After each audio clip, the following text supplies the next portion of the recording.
Nandrani PC मधुबला थौदाम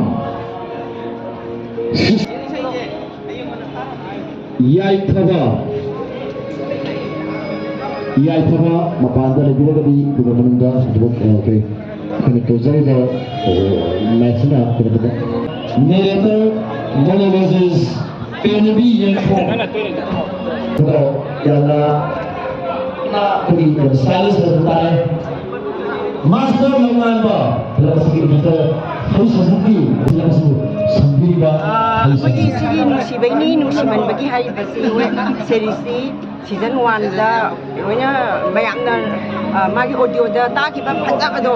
अदुदगी हेना अखोगी film cinema success होइगरे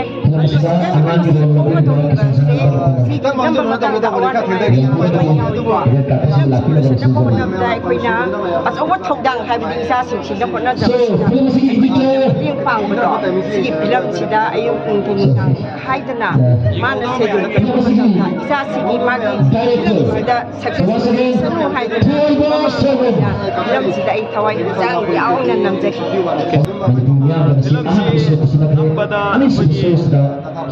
experience से हाना लेरमीबा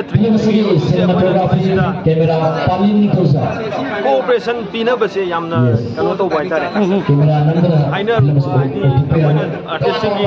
schedule की timing अदगी shooting होबई टाइमिंग हाना अखोइना तौलिबा